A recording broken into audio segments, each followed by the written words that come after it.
Hello friends, I hope you are doing good. Welcome to our channel on Success with Haram online education. आज से हम start कर रहे हैं environment and ecology. Environment and ecology जो है वो एग्ज़ाम पॉइंट ऑफ व्यू से बहुत ही ज़्यादा इम्पॉर्टेंट सब्जेक्ट है। और आपने देखा ही होगा लास्ट ईयर से इन्वायरमेंट एंड इकोलॉजी का जो वेटेज है एग्ज़ाम्स में बहुत ज़्यादा बढ़ गया है, स्पेशली इन यूपीएससी। क्योंकि जो यूपीएससी का जो प्रीलिम्स है और इंडियन फॉरेस्ट सर्विस का जो प्रीलिम्स है वो दोनों मर्ज कर दिया है, इसलिए हमें बहुत से क्वेश्चन इन्वायरमेंट एंड इकोलॉजी के एग्ज़ाम में देखने को मिलेंगे। अदर जो स्टेट लेवल के जो एग्ज़ाम्स होते हैं उनमें भी इन्वायरमेंट एंड इकोलॉजी अच्छा खासा इसका वेटेज रहता है। सो इसलिए एग्ज़ाम पॉइंट ऑफ व्यू से बहुत ही ज़्यादा इम्पॉर्टेंट सब्जेक्ट है और बहुत इजी भी है, आराम से आपको मार्क्स दिला सकता है। इसलिए हम आज से स्टार्ट कर रहे हैं इन्वायरमेंट एंड इकोलॉजी। सबसे पहला चैप्टर है इकोलॉजी, हम इसे पढ़ेंगे। लेकिन इसमें एक चीज़ रहेगी कि पूरा की पूरा चैप्टर जो है एक वीडियो में ख़त्म ना होकर हम क्या करेंगे, इन्हें पार्ट्स में ख़त्म करेंगे। इससे क्या होगा, शॉर्ट वीडियोस जो है उसका बेनिफिट्स ये होता है कि देखो, आपको अगर कोई इन फ्यूचर कोई भी टॉपिक जो है नहीं समझ आया है और अगर रिवाइज करना है तो आप क्या कर सकते हो, पर्टिकुलर टॉपिक को सुन सकते हो, उसकी वीडियो देख सकते हो और रिवाइज कर सकते हो। इससे क्या होगा, आपको पूरा की पूरा लेक्चर नहीं पढ़ना पड़ेगा और कम टाइम में आपको जो जो कंसेप्ट नहीं क्लियर होगा सिर्फ वही देखना पड़ेगा। सो इसलिए हम इसको पार्ट्स में बनाएंगे। So let's start today's topic. सबसे पहले आज हम पढ़ेंगे introduction to environment and ecology. So start करते हैं। सबसे पहले what is meant by ecology. Ecology से आप क्या समझते हैं? देखो, इकोलॉजी जो है ये एक ब्रांच है बायोलॉजी की। बायोलॉजी की ही एक ब्रांच है और ये जो टर्म है ये कॉइन की गई थी जर्मनी के जो जूलॉजिस्ट थे उनके द्वारा, अर्नस्ट हैकेल के द्वारा। इकोलॉजी जो शब्द है इसको लिया गया है ओकियोलॉजी से। ओकियोलॉजी जो है एक ग्रीक वर्ड है और ये दो शब्दों से मिलकर बना है। पहला है ओक्यूस, दूसरा है लोगोस। ओक्यूस का मतलब होता है होम और प्लेस टू लिव, जहाँ पर हम रहते हैं ऐसा जो प्लेस है उसको बोलते हैं ओक्यूस। लोगोस मतलब होता है स्टडी। सो लिटरली क्या हो गया, study of home of nature. प्रकृति का जो घर है उसकी स्टडी करना है ecology. Alright, now come to the formal definition. क्या है फॉर्मल डेफिनेशन? है a scientific study of relationship of living organism with each other and with their environment. कि साइंटिफिक स्टडी करना कि जो लिविंग ऑर्गेनिज्म है उनका आपस में संबंध कैसा है और जो उनके आसपास का जो इन्वायरमेंट है उसके साथ कैसा संबंध है। एग्जाम्पल के तौर पे हम समझते हैं कि कुछ ऑर्गेनिज्म जो होते हैं उनका आपस में कैसा रिलेशनशिप होता है, पॉजिटिव रिलेशनशिप होता है, और कुछ का नेगेटिव। पॉजिटिव कैसे, देखो सबसे पहले मान लो ये एक ट्री है, ठीक है, ये दूसरा ट्री है। अब ये ट्री है, इसको क्या ज़रूरत है, फर्टिलाइजेशन की।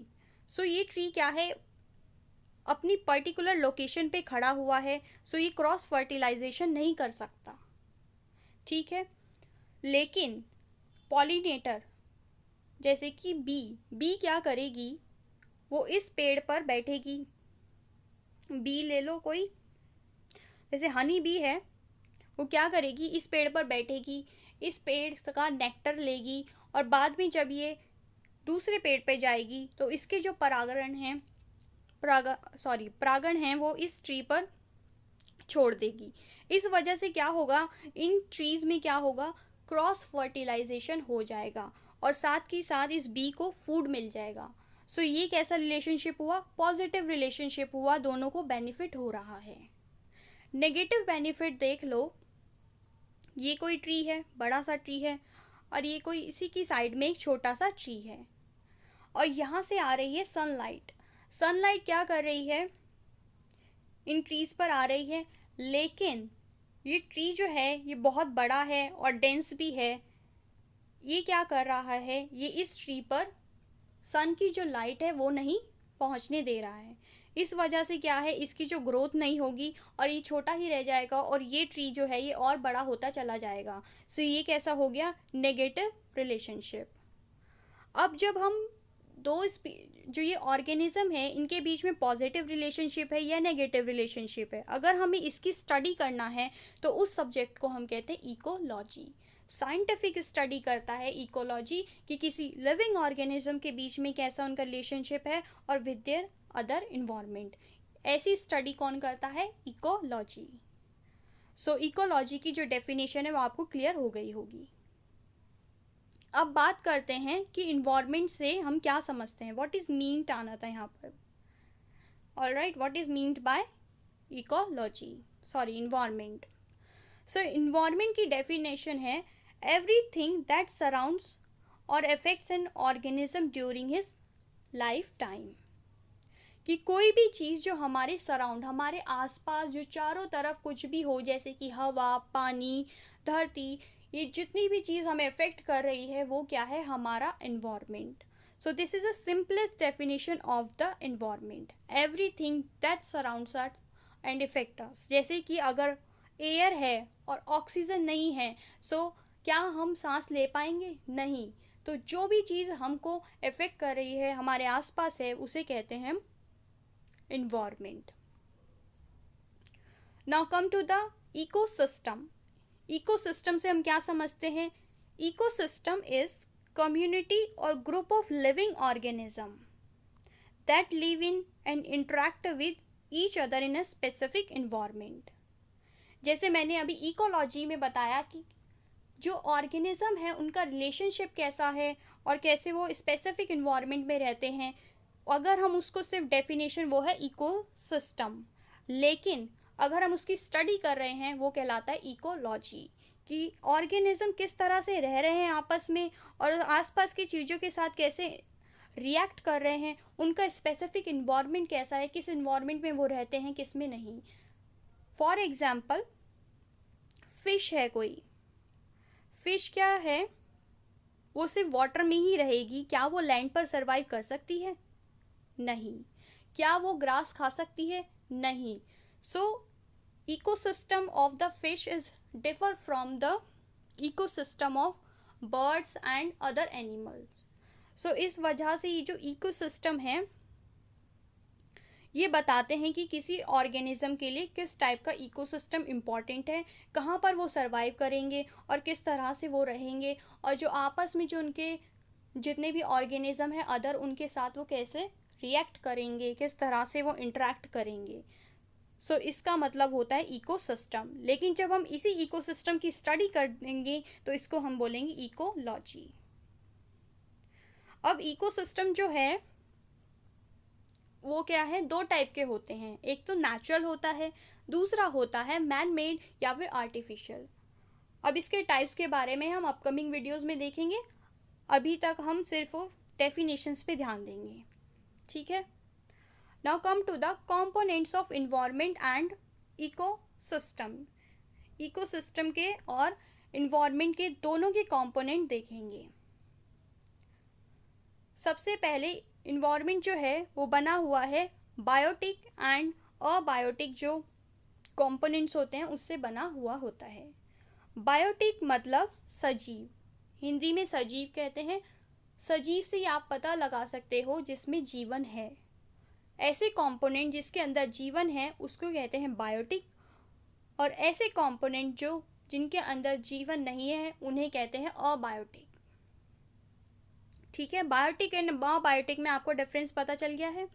अब बात करते हैं one by one biotic components की। सबसे पहले बात करेंगे अबायोटिक कंपोनेंट्स की। अबायोटिक कंपोनेंट्स की और कैसे ये इम्फेक्ट करते हैं हमारे जो इन्वायरमेंट को, आज हमें कैसे इम्फेक्ट करते हैं, ये सब हम देखेंगे। सबसे पहले बात करते हैं एनर्जी की। देखो, अर्थ का अल्टीमेट सोर्स ऑफ एनर्जी है सन। अगर सन ना होता सो क्या हम सरवाइव कर पाते? तो आंसर इज नहीं, क्योंकि आपको पता ही होगा कि जो प्लांट्स हैं वो फोटोसिंथेसिस की प्रक्रिया के द्वारा ही अपना फूड बना पाते हैं, और इसमें मेजर रोल प्ले करता है सन। फोटोसिंथेसिस जो होता है वो सन की प्रेजेंस में ही होता है।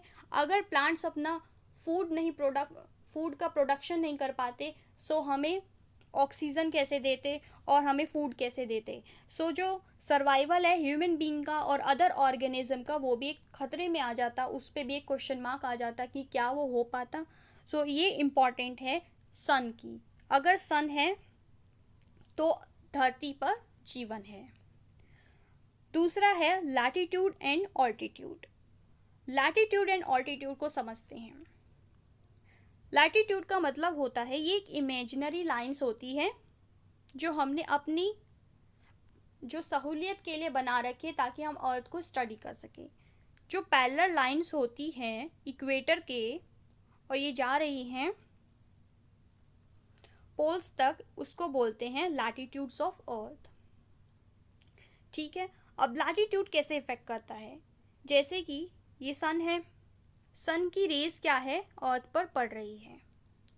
सन की जो रेज है वो डायरेक्टली पड़ती है इक्वेटर पर, लेकिन जैसे जैसे हम ऊपर जाएंगे इक्वेटर पर, जैसे जैसे लैटिट्यूड्स बढ़ता जाएगा और हम यहाँ पोल्स पे जाएंगे, जो सन की जो रेज है, जो एनर्जी है, वो भी बहुत कम होती चली जाएगी। इस वजह से क्या होगा, देखो इक्वेटर पे क्या होगा, प्रोडक्शन बहुत हाई होगा। सन की एनर्जी की वजह से यहाँ पर रेनफॉल भी ज़्यादा होगी, प्रोडक्टिविटी भी बहुत ज़्यादा होगी, हमें स्पीशीज़ भी बहुत सारे देखने को मिलेंगे। लेकिन north pole and south pole पर सन की जो एनर्जी है, जो लाइट है, वो ठीक नहीं पहुँच पा रही है। 6 मंथ्स यहाँ पर क्या होता है, समर में तो यहाँ पर लाइट रहती है, लेकिन 6 मंथ में क्या होता है, जब ये हमारा जो सन की जो मूवमेंट है ये ट्रॉपिक ऑफ कैप्रिकॉर्न पर पहुंच जाती है, सो यहाँ पर क्या होता है, डार्कन रहता है, यहाँ पर अंधेरा रहता है और ये पूरी तरह कंप्लीटली फ्रीज रहता है विंटर सीजन में हमारा नॉर्थ पोल।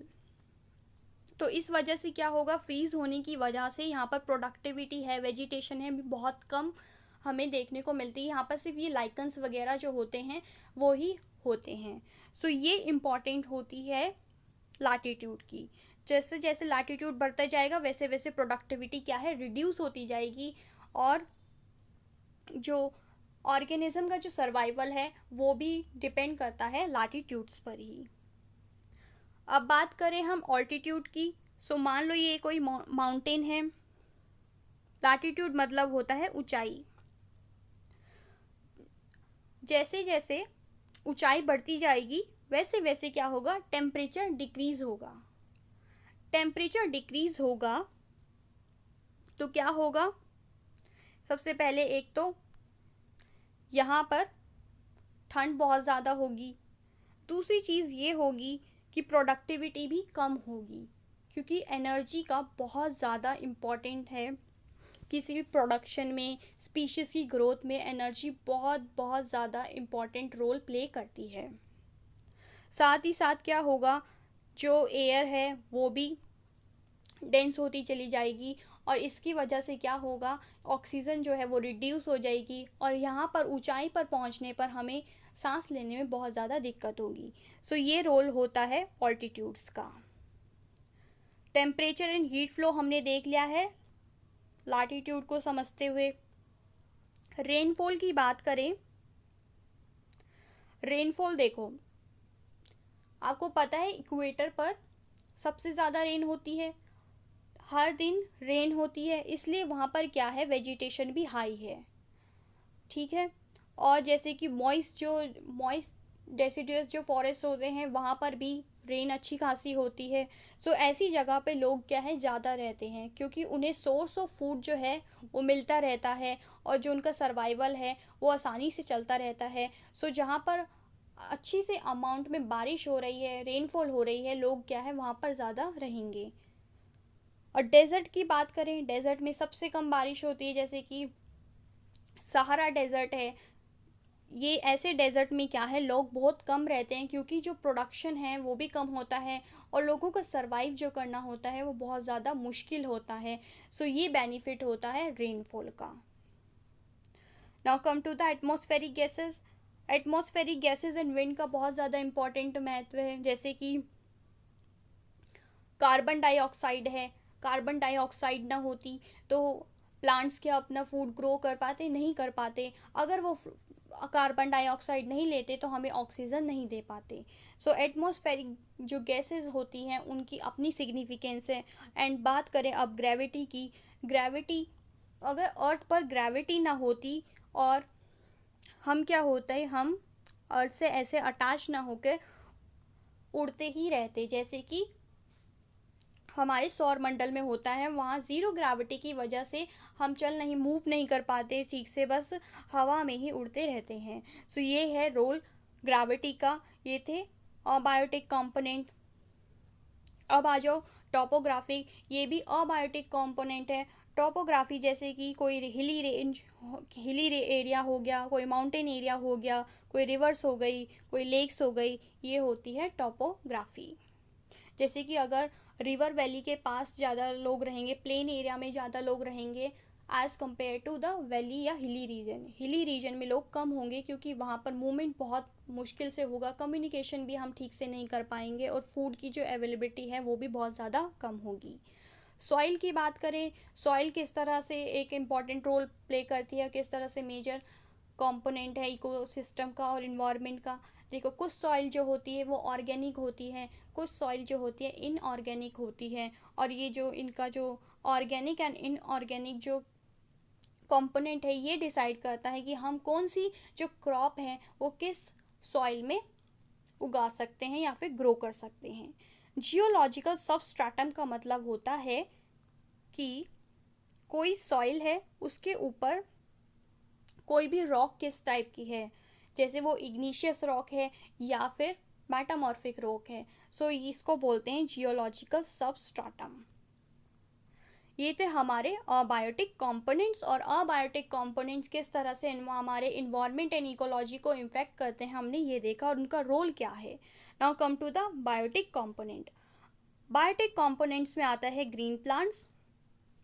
ग्रीन प्लांट्स का सिग्निफिकेंस हमने देखा कि वो हमें फूड प्रोवाइड कराते हैं, ऑक्सीजन प्रोवाइड कराते हैं, तो ये इनका सिग्निफिकेंस है। नॉन ग्रीन प्लांट्स में आता है यीस्ट हो गया। यीस्ट से आपको पता है ब्रेड्स बनती हैं जो कि हमारा आजकल बहुत ज़्यादा मेजर सोर्स हो गया फूड का। डीकम्पोजर्स हो गए हमारे, ये डीकम्पोजर्स वेस्ट को डीकम्पोज करते हैं, सॉइल में मिलाते हैं और उसकी प्रोडक्टिविटी को बढ़ाते हैं। पैरासाइट्स हो गए, सिम्बोटियंस हो गए और एनिमल्स हो गए एंड मेंस हो गए। सो ये थे हमारे biotic component. So with this is the end of this lecture, and if you like it, hit the like button, subscribe our channel, and thanks for watching.